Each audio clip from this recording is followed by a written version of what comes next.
KPBS On Demand is supported by Paint Care, offering households and businesses in California more than 800 leftover paint drop-off sites for recycling.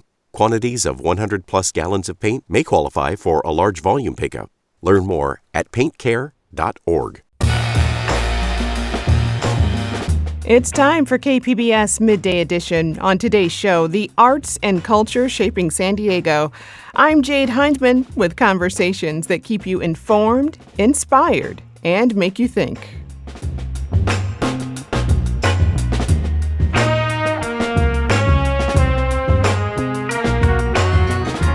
We'll tell you about a film that explores long-kept family secrets.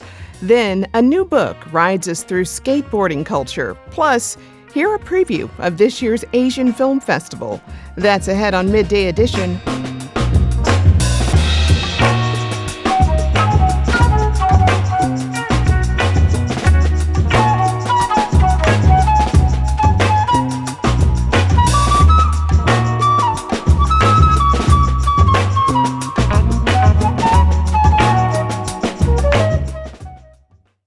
What is it that defines a life? That is the first question among many asked in the documentary film Been Between Africa.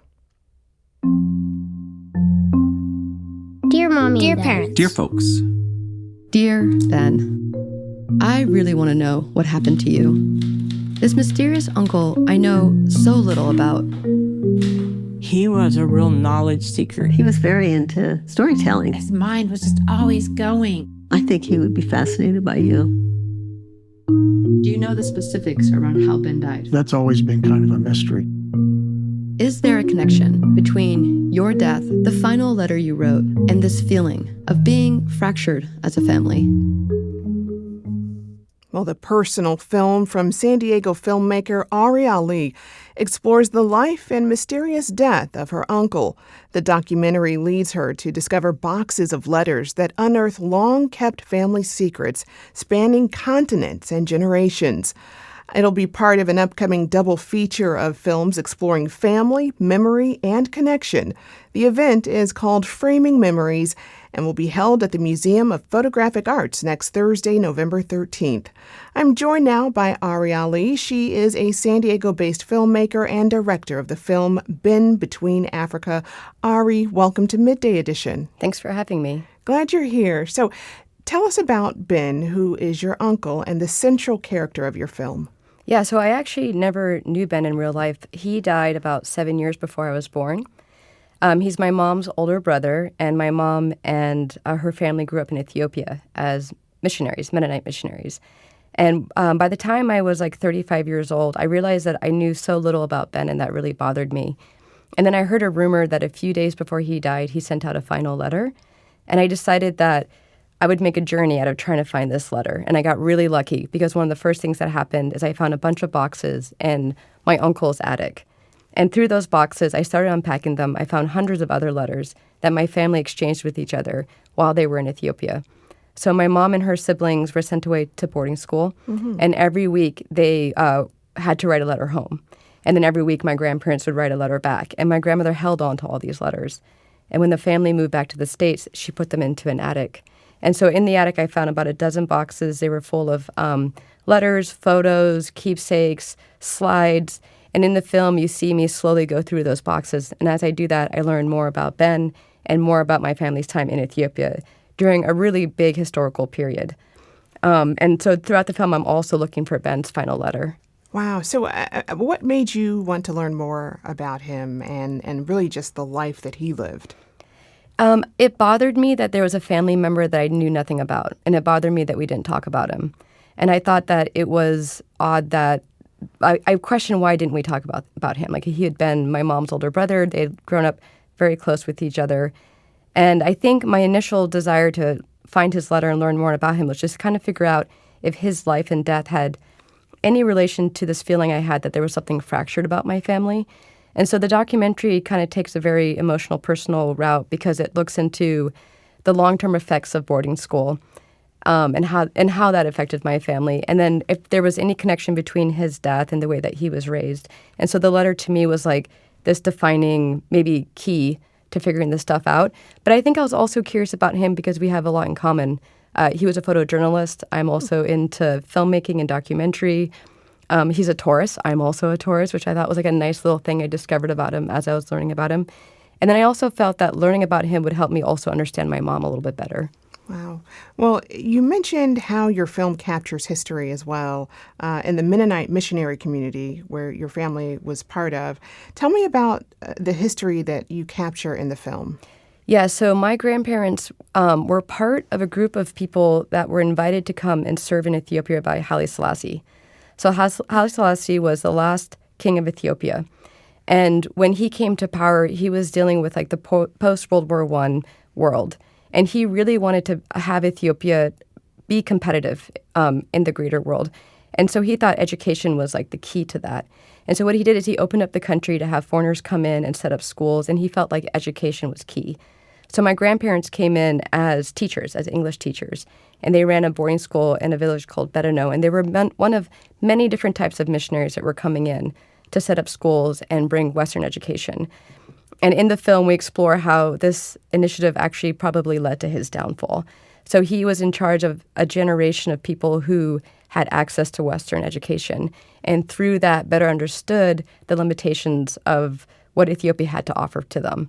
And so there's a whole generation of Ethiopians whose lives were changed by this influx of Western education and having foreigners come and live in their country, and my family was a part of that. And so it's a 25-year period where you go from these foreigners coming in, building schools, bringing a lot of like Western lifestyle and culture into the country, and then you have a whole generation of Ethiopians that end up moving abroad and going to school. And then the idea was to have them come back and then help enrich Ethiopia. But what ended up happening is there was a revolution and Haile Selassie was dethroned, and then that also totally threw off my family's time there. A lot of the foreigners were asked to leave around that time. Wow. And that is so interesting, given that Ethiopia was one of the first nations to embrace Christianity so many thousands of years ago. That revolution that you were talking about, what's that, 1960? So there was a coup in 1960, the first attempt to dethrone him. And then the revolution I'm talking about, it's kind of a window of time, 1972 to 1975. And I think he was totally out of office by 1975. Wow. So what did you ultimately learn, not just about your uncle and that history, but your family, actually, in making this film? Yeah, so what I end up uncovering in this film is how being sent away at a really young age to boarding school really affected my family for generations. And one of the best things that happened now that I'm on tour with the film is meeting other MKs, missionary kids, and third culture kids, TCKs, and then having them relate so closely to the film. And so it's like a pretty huge range of people from the 1950s to now that were sent away to boarding school. And they're a community that no matter whether they're in their 60s or 70s or they're just still in their 20s and 30s, they deeply relate to the topics that are coming up in my film. And that has been a huge surprise to me. I didn't quite expect to have contemporary MKs relate so deeply to the themes I bring up in the film because they were sent away. My mom was sent away in 1957. These kids went to boarding school in the 80s and 90s, and to have the same parallel experiences that the film portrays has been really eye-opening to me. Yeah, well, people you interviewed for this film often revealed things that you, hadn't told. They hadn't even told their closest loved ones. I mean, these are deep secrets. Why do you think that was, really? I mean, that was so fascinating to me. So I would interview multiple members of a family. I would interview the parents who are the missionaries. I would interview the kids who were the missionary kids, and then also their siblings. And oftentimes I would hear the parents say something that I would later hear in an interview with the kid that they really wanted to hear. And I'm saying kid, but I'm talking about people in their 60s and 70s. Mm-hmm.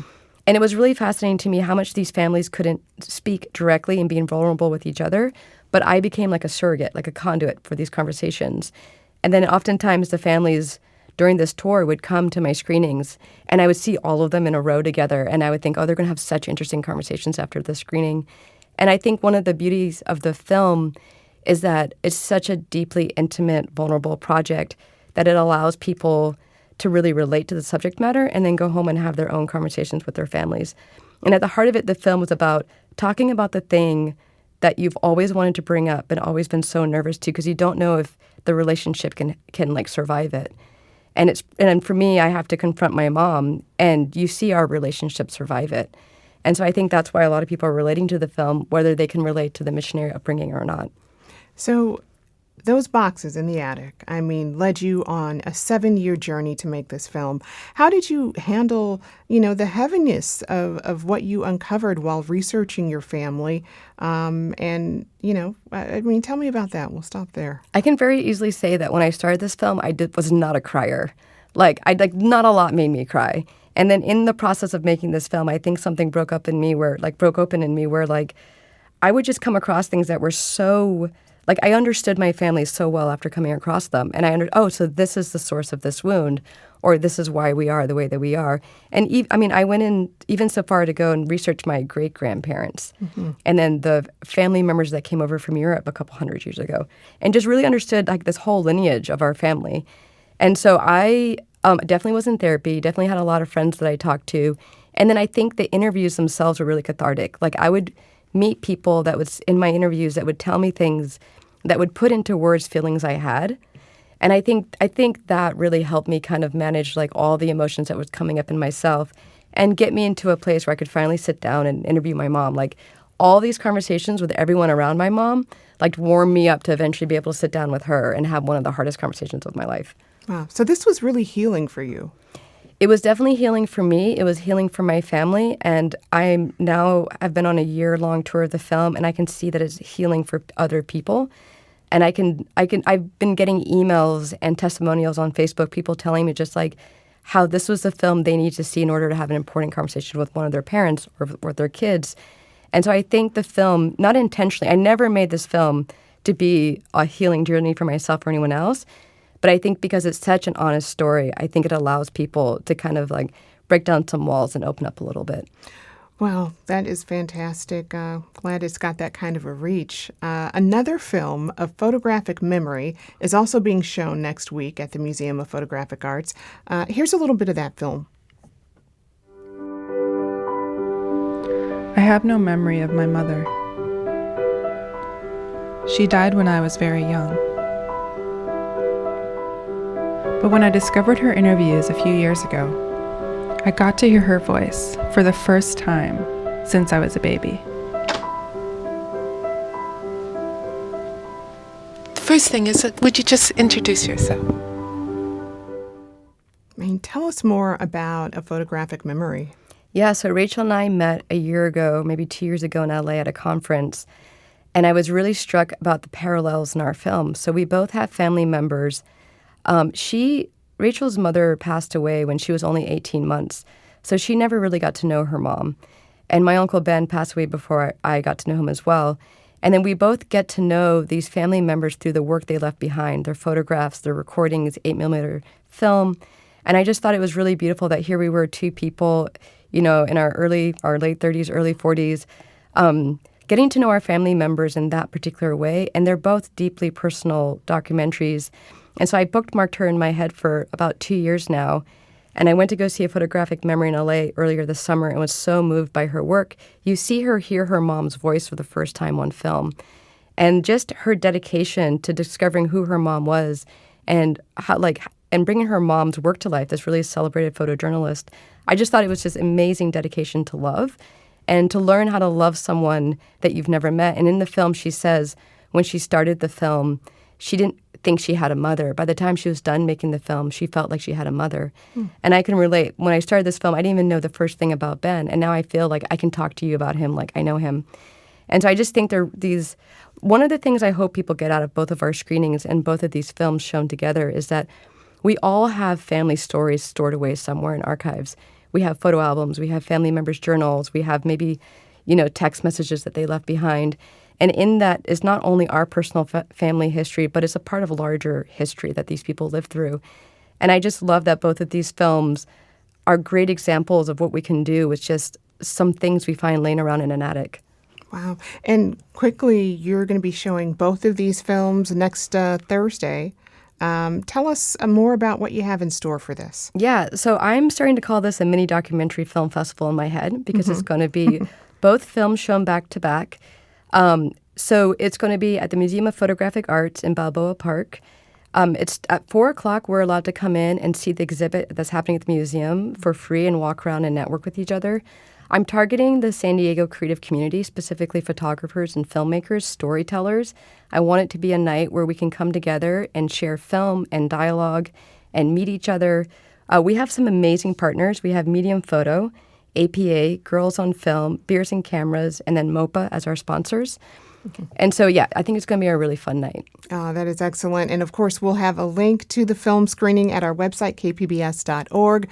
Ari Ali is the San Diego-based documentary filmmaker and director of the film Been Between Africa. Ari, thank you so much for being here. Thanks for having me.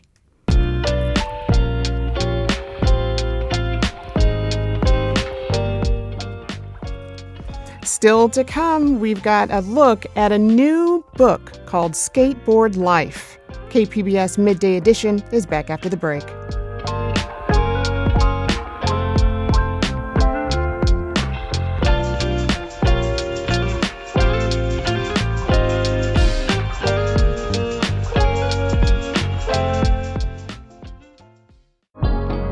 KPBS On Demand is supported by Bill Howe Plumbing, Heating and Air, Restoration and Flood Services.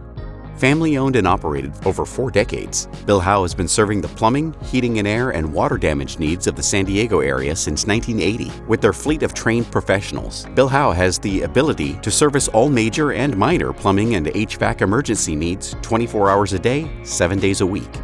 Bill Howe is committed to providing excellent service to their customers with transparent quotes and attention to detail on every job. Whether you're in need of an HVAC installation, plumbing, or water damage restoration in San Diego, they offer the convenience of scheduling an appointment over the phone, online, or through live chat on their website. Call 1-800-BILL-HOWE or visit BillHowe.com because we know how. Welcome back. You're listening to KPBS Midday Edition. I'm Jade Hindman. Skateboarding is more than just a hobby. It is a way of life and a sport rooted in community.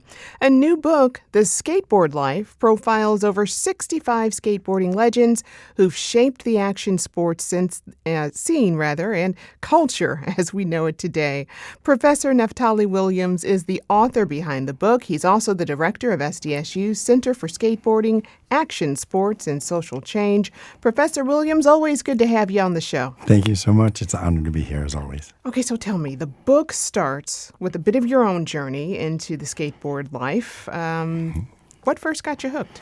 I mean, I would say it definitely came from, my early youth back in Boston and back in Massachusetts, and seeing that everyone from every particular background saw skateboarding as this new space, this new way to have fun and really build community. So just getting started with everyone with hand-me-down skateboards, the whole community coming together when someone didn't have a board or a board was broken. I was really moved by it and just excited to be part of the culture early on. Wow. Well, people may be also surprised at the influence skateboarding culture has on mainstream culture. Very much. What are some of the things that you highlight in the book in regards to that? Well, I will say one of the things that's really something that people see all the time is that, like Pharrell being at Louis Vuitton, and Pharrell is, as also known to the world as Skateboard P.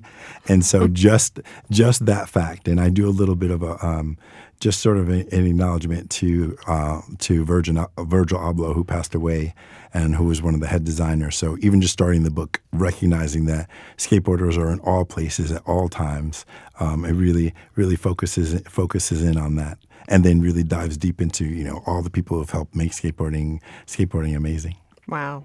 And each one of the chapters in the book really profiles someone that's like a mover and a shaker. Yes. First, tell me a bit about who you chose to spotlight and why. Okay. So one of the reasons behind the book was I wanted people to understand why is skateboarding everywhere? Why are they seeing it in the Guardian, the New York Times, San Diego, like everywhere? Someone's nieces, nephews, aunties, uncles, grandmas are skateboarding. And I wanted them to be able to pick up the book and say, oh, okay, because everyone is skateboarding, because there is a really rich history.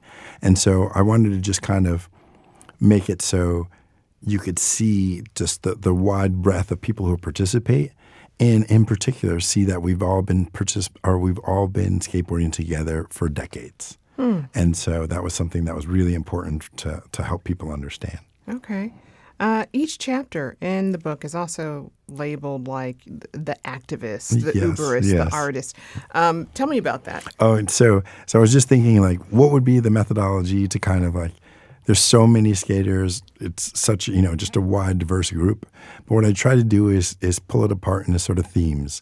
What things have been important in skateboarding, like the Uberists, who are those who've just, across the decades been the people, and then the activists, who are the people now. And very few books will have, they'll have Tony Hawk, of course, and maybe they'll have Nyjah Huston, who's an Olympics level skater and amazing. But very few books are going to have Brianna. I mean, no one's else, but Brianna is going to have Brianna King and Peggy Oki in the same book with Jason Guadalajara, Stephanie Pearson. And I say that to go, what that does is show that everybody's been involved, and these themes of the Uberists, the technologists, the documentarists, these themes of what sectors within skateboarding culture people participate in, so that the average reader doesn't think like, oh, they're just a bunch of athletes. That there's more to the culture than just being a great skater. The activists are those who right now are changing the game, who are making skateboarding more inclusive, who are thinking about skateboarding as a space for social change. The documentarists, those are the folks who gave us the inspiration, showed us what was going on, and that's across the decades, now and previously. And so it's the culturalists, like that section, is those who've just contributed something that everything else is sparked off of. And, so it was a way to pinpoint we have so many people and to just think through what is their real contribution, like in a larger context. If you knew nothing about skateboarding, what would you want to know? Yeah, that's interesting. And the culture is much bigger than even just connecting people, right? Yes. I mean, that's great. I mean, speaking of Brianna King, I mean, yes. you also focus on women skaters and artists. And the paths they've all paved in the scene. Talk about that. Well, I would just say one of the great joys of the book is I'm just going to say it, to show my sisters that way, is to really go, we've been doing this thing together forever. And even when people were not looking at women skateboarding, when it was sort of sidelined, like Lisa Whitaker is in the book, and she should be in the Skateboarding Hall of Fame already. What she's contributed to skateboarding as a whole, she's just absolutely incredible. And so being able to say, here is a light on the folks who don't get enough of that sort of support. And so, they do, but maybe it's not talked about as much as I'd like to talk about it. So that, like Vanessa Torres, Samaria Brevard, Stephanie Pearson, like the first African-American female pro, to be able to put them in one space in the same book with Tony Hawk and with Nyjah Huston, so that people can look at skateboarding and say, I didn't know it was this diverse. I didn't know that this is why skateboarding is global, because there was somebody to inspire everyone at every level at all times. Wow. Another thing that I just really noticed about this book is your photography. Oh, thanks. You did this. Yes. Other than the vintage photos, I did most of the photos that are in the book. So it was a real labor of love of flying to shoot folks, making the time, and then also writing all the text. But taking the time to shoot with Atiba, who's a legendary skate photographer. Grant Britton. It was just a real honor to put that aspect of my life also into the book. Yeah. I mean, you got action shots in here, and then you have your really artistic-looking shots. Oh, thanks. All right. I mean, of course, you also profiled Tony Hawk. Yes. And I was looking at his photo as well, the GOAT. Yes. Hometown hero for us here in San Diego. Yeah. What are some of the more underrated aspects of his legacy that you wanted to write about? I think the most important for me was the work that he's done with the Skate Park Project, formerly the Tony Hawk Foundation. People think of him as, he is our greatest skateboarder, our greatest ambassador, and the tricks and the 900. But it's the private work to make sure that skateboarding continues to grow that he's done. That is the thing that I don't think people really realize the impact that's had. The Skate Park Project, they built hundreds and hundreds of parks in Tony's name and participated in thousands of different endeavors. It's just that's the part that moves me the most. People don't think about that. I don't feel like they ask him those things enough in interviews of his legacy is giving us all space to find our own voice in skateboarding. Well, outside of Tony Hawk, how would you describe San Diego's connection to the skateboard world? I mean, what makes this a special place for action sports? Well, I'd say, someone else who I profiled, like African-American pro skater and skate park designer, Canton Russell. First of all, I mean, there are few skateboard designers in the world as skate park designers, and he's the leading African-American and one of the only skate park designers in that space, and that is here in San Diego, and he has had an incredible legacy of skateboarding here. Both him, other skaters like Brandon Turner, OGs, Oscar Jordan, but even in the documentary side, like Grant Britton being here, it's just been the home of so many skaters. And I have to do a shout out to the OG Transworld Skateboarding magazine was here in San Diego. I mean, the legacy here is so deep.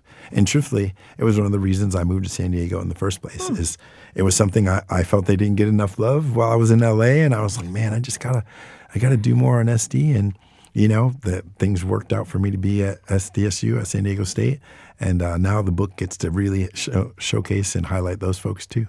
Well, sandwiched between the profiles are important places in skateboarding history and culture. Any in particular that you really wanted to highlight or that you feel a special connection to? Yes. So there's interstitials between those profiles, and one of them that I love the most is what we call MACBA, or the Museum of Contemporary Arts in Spain. That is a skate spot that is legendary. As a matter of fact, I just watched some clips from the museum this morning. So skaters all over the world have gone to Spain and made that their home. And so that really talks about all the architecture in Spain, spots like Parallel that are there. That skaters around the world go to and enjoy. But also, I looked at Bordeaux, and then what's happening in Malmö, and those scenes where they're building skatable sculptures and skatable architecture. So that's highlighted in the book as these new developments, which we just got approved. We'll be doing some of that at SDSU. So I'm very excited about that. So the interstitials are a way for people to connect to skateboarding culture and, again, see that it's not just about being the best skater. It's where's the community form and to show that it's a global phenomenon. Wow. Well, you mentioned history there. I mean, do you have a favorite skateboarding era? Okay. I don't have a favorite, but I'm slightly partial to like 90s, late 90s, 2000s. And I just say that because the combination of like hip hop and urban and street culture just really took off within skateboarding. And it's a moment in the 90s are really when skateboarding went away from sort of the bigger ramps in the 80s and that sort of like, I would say that sort of gated space to like going back to the streets. And so that time is just wonderful. It's what happened in the 60s and 70s. It kind of got away in the 80s. But the 90s, everybody was coming together to explore street spots, to really like reevaluate the city.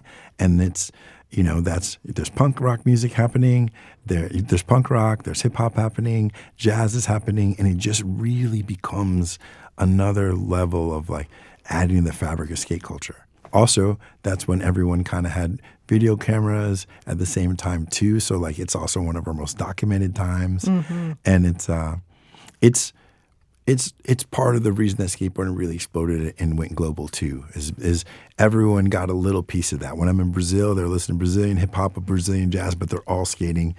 As it became more urban, everyone got to participate, and that's why it's so big now. Yeah, because when did Lupe Fiasco come out with this song? Oh, yeah, that was Okay, so that's 2000s. That's in the 2000s space. Yes. I do remember. Yeah.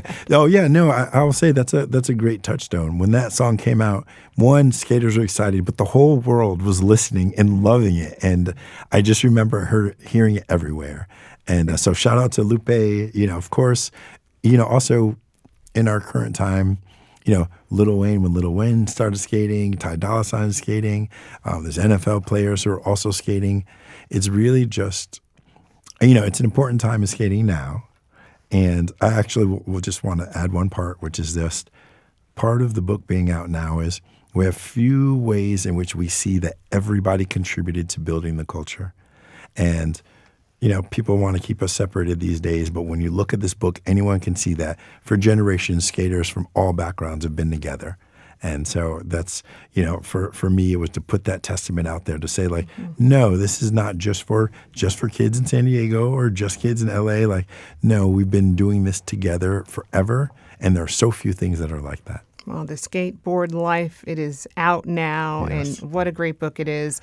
I've been speaking with Professor Neftalie Williams, author of The Skateboard Life. Professor, thanks for coming on. It's always great. Thank you very much. I love being here.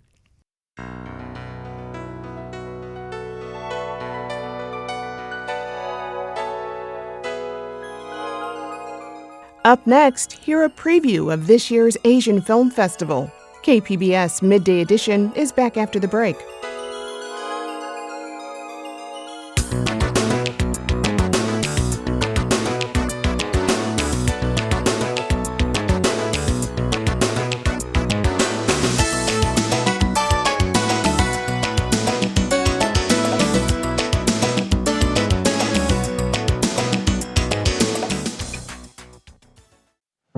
Here in Southern California, we know all too well the devastation wildfires can cause. That's why our mission is to stop the next one before it starts.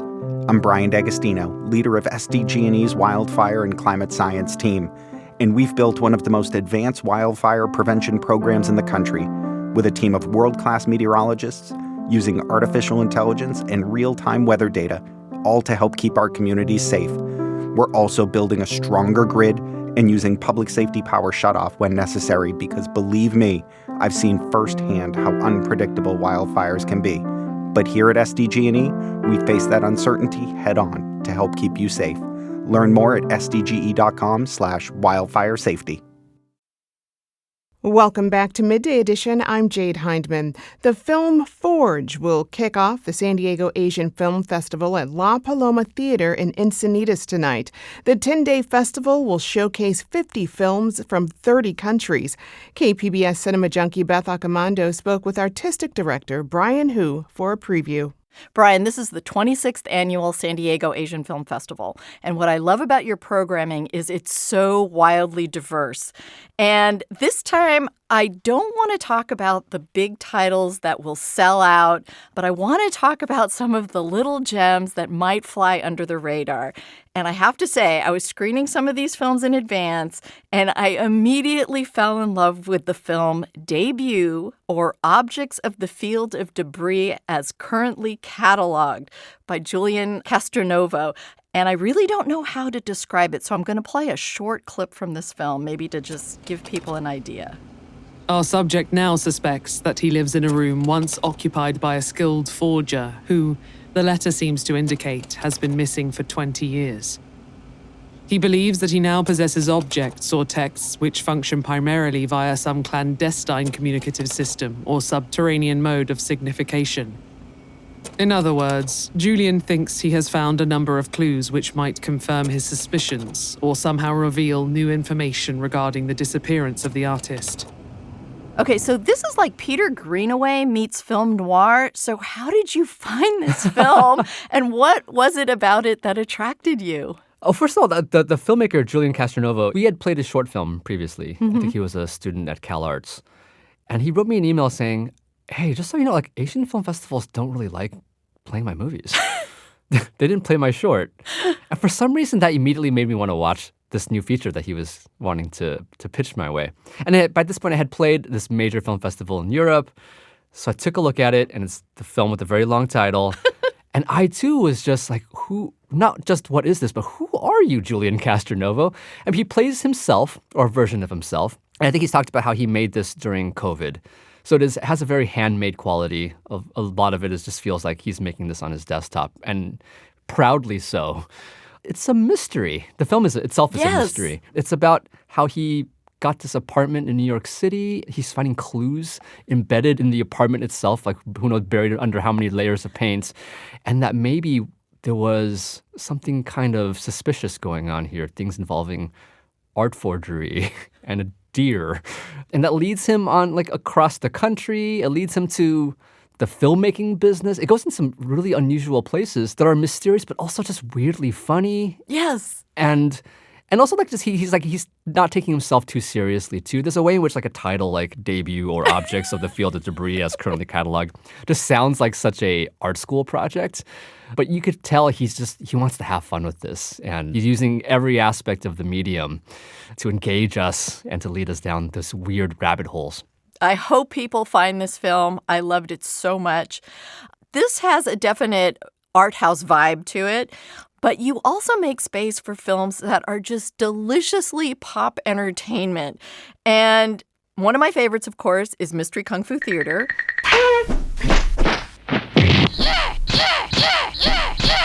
And this year, you also have a Bollywood film from the 90s. Now, some festivals will ignore this kind of film or this kind of genre. So what is it about these wholly pop entertainment films that are really designed for a mass audience just to enjoy? Why do you like programming them and making them a part of the festival? I mean, I fell in love with art cinema the same time I was falling in love with Bollywood films. But in some ways, like they're doing something similar, which is like Bollywood knows how to use cinema. It knows how to use sound and picture and sweep us with all the tools at its disposal. The same way that a film like Debut, like this art film, understands. Except it's aiming for this sort of maximalist energy that is sort of like unlocking all the things that Hollywood seems to be afraid to do. Similar to art house cinema is also trying to unlock things that Hollywood is afraid to do, but so are these like big-time entertainments like the ones from Bollywood. I mean, the film we're showing called Andas Apna Apna, which you mentioned, this is this 90s classic comedy. Like every genre is in this movie. There's romance, melodrama, comedy, action, there's assassin, but there's like these guys trying to fall in love with a girl, and there's musical numbers. And it's a reminder that there was a time before the narrow casting of the streaming world where everyone watched the same movie. Like your whole family went out, and movies had something for everybody in them, and you'd sit down for 3 hours and just have a great time. And this Apna Apna, like when it first came out, it didn't do that great. I mean, it was nominated for some of the like Bollywood awards, but it was kind of for having such huge stars like Amir Khan in it, it was a bit of a disappointment. But since then, it's grown in stature. It's now considered one of the great cult comedies. And I don't know, to me, it's like a film like Airplane, right? Like from the 70s. Yeah, in some ways, like we could just like laugh at it and say that's frivolous fun. But I mean, that is just orchestrated mayhem. The way like the Looney Tunes are and Three Stooges. There's art to that too. And Andas Apna Apna is Bollywood at its Three Stooges finest. Well, you mentioned Three Stooges. I just want to play a few sound effects from this film because even if you are not watching it, I think you will probably imagine things to these sounds.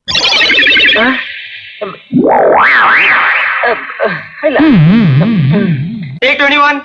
Action! And even when the star flips her hair around, we get a sound effect for that as the shot repeats like 3 times just to show us how gorgeous she is. And the musical numbers in this are crazy. Now, a lot of times Bollywood films are well known for big production numbers on huge stages. But what I really enjoyed here, too, was there's one on a bus. A tiny space.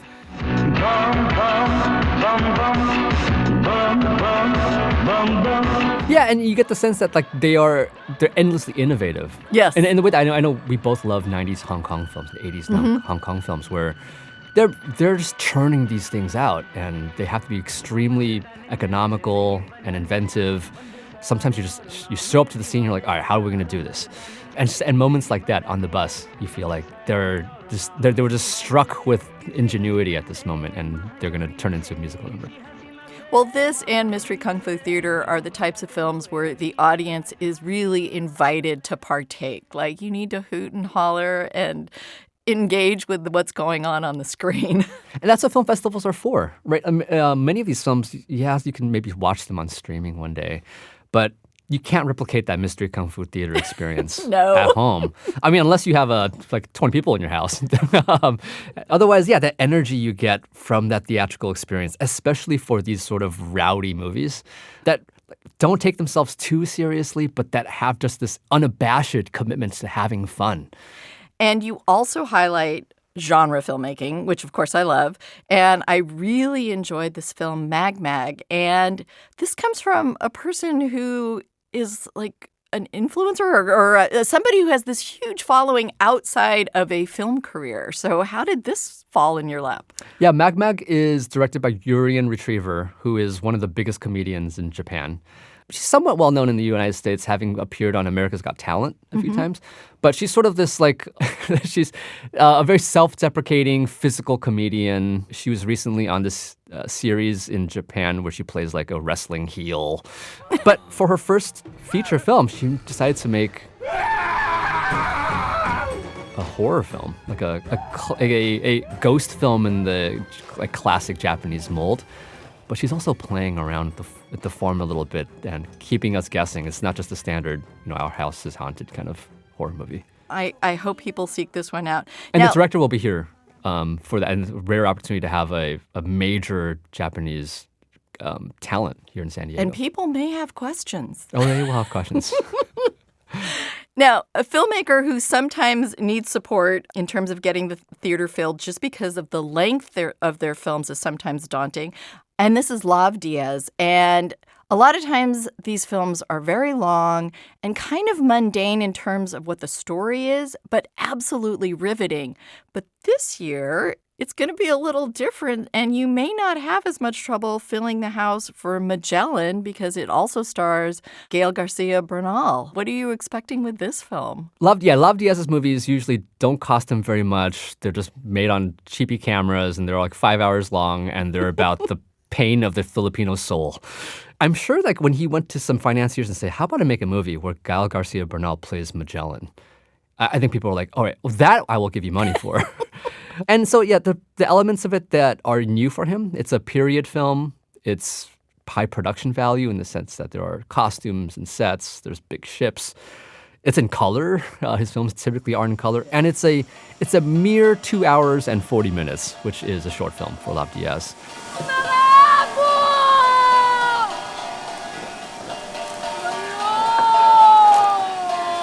But boy, this film still kind of goes to Lav Diaz places. It is showing just how the desire to conquer the world or to try to command the elements, sort of the toll it takes on the soul. But it also brings to the fore the perspective of the quote-unquote native people. So in this case, Lav Diaz is interested in the fact that Magellan, this is not really a spoiler, but he dies in the Philippines in trying to go around the world. And so he's interested in the way that like the Philippines has a kind of symbolism in terms of the Western globalization. And he uses that premise as a way to get into the darkness of it all. I am so excited to see him kind of hit a different kind of scale in his filmmaking. And I'm sure this is going to be well worth seeing on a big screen. Now, I think you have already sold out or are close to selling out for someone who does not need me to cheerlead for him. And this is Park Chan-wook has a new film, No Other Choice. So will people even have a chance to see this? There's always a chance. I mean, yeah, but you're right. Like this film, we ran out of tickets online very, very quickly, much faster than for any other film. So for listeners who don't know, like, Park Chan-wook is the director of films like Old Boy, Sympathy for Mr. Vengeance. He most recently directed the HBO series The Sympathizer. But yeah, he's considered one of the most famous directors in the world. And he's made some of the more shocking and exciting films out of South Korea. And his new film is called No Other Choice, about this guy who he's up for a job and he knows pretty much everyone in town who would be qualified for this job. So he decides to eliminate them. I'm sure there will be some seats available. It just depends on how many of our badge holders show up for it. It's on Saturday night. So if you want to take a chance, come out on Saturday night. Now, you have films, I believe, from 30 different countries. What are you kind of most proud of in terms of finding some films that maybe are from countries that don't normally get as much attention? Yeah, I mean, I think in general, Southeast Asian films don't get as much attention versus the films from, say, Japan, Korea, China. We have a film called Ki Nam In from Vietnam, which just premiered at the Toronto International Film Festival, which just won its huge award at the Hawaii International Film Festival. And it's just this sensuous period film. And we have another film called Amoeba from Singapore, another filmmaker we've known her since her short film days. But for feature debut, she's making a film of teenage girls in Singapore, in very conservative Singapore, who decide to buck the system by forming their own girl gang. And there's a film from Thailand called A Useful Ghost about this person who comes back as a ghost but takes the form of a vacuum cleaner.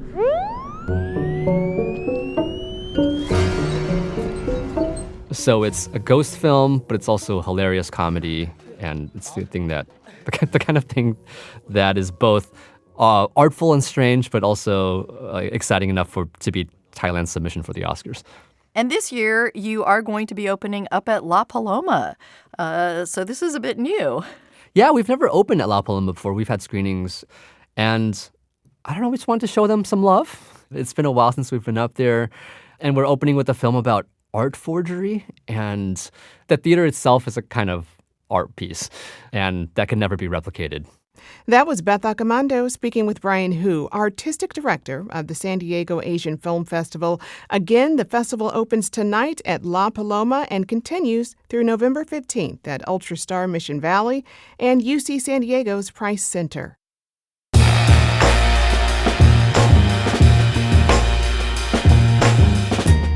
That's our show for today. I'm your host, Jade Hindman. Thanks for tuning in to Midday Edition. Be sure to have a great day on purpose, everyone.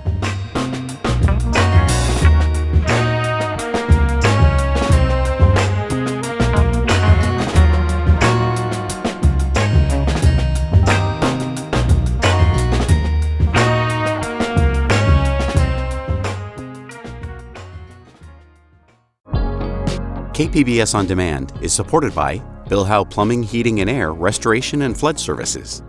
Family owned and operated for over 4 decades, Bill Howe has been serving the plumbing, heating and air, and water damage needs of the San Diego area since 1980. With their fleet of trained professionals, Bill Howe has the ability to service all major and minor plumbing and HVAC emergency needs 24 hours a day, 7 days a week.